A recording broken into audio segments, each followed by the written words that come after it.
Coucou, hello, shalom.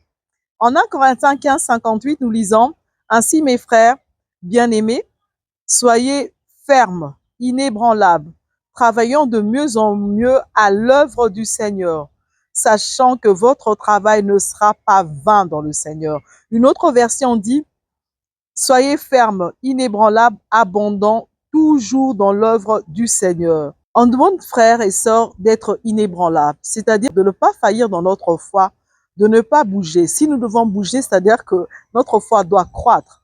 Tout ce que nous devons faire, c'est croître. On dit travaillons de mieux en mieux.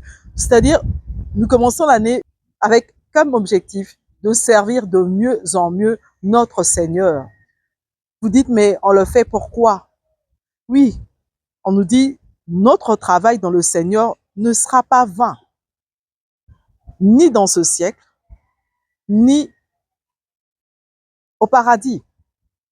Dieu récompensera chacun selon ses œuvres. Servons Dieu avec intégrité. Servons Dieu comme si notre vie en dépendait.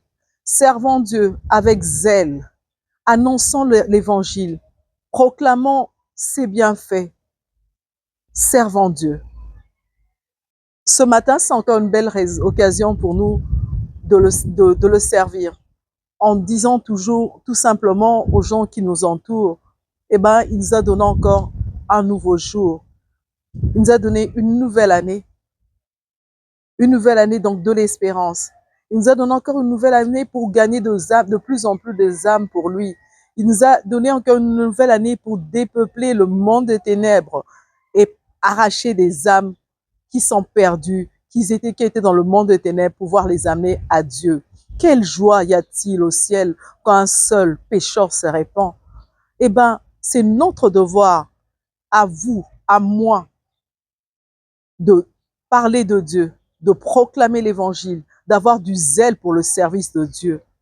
Peu importe ce que tu fais, tu es protocole dans ton église, tu es chantre, mais tout chrétien a pour devoir d'évangéliser. Parler de Christ partout, à l'école, au travail, à la maison femme, par votre conduite, gagnez votre époux, gagnez les membres de votre belle famille. Nous avons plusieurs manières, plusieurs occasions de parler de Dieu et de gagner des âmes. Que Dieu vous bénisse dans son service, que votre ministère aille de l'avant. Et pour ceux qui ne sauront pas comme Moïse, que dire, comment parler, sachez tout simplement que ce n'est pas vous qui parlerez, mais c'est le Saint-Esprit en vous qui parlera. Jésus-Christ à l'œuvre. Soyons des imitateurs de Christ. C'est ça être chrétien. Que Dieu vous bénisse. Passez une excellente journée dans le nom merveilleux de notre Seigneur et Sauveur Jésus-Christ de Nazareth. Amen.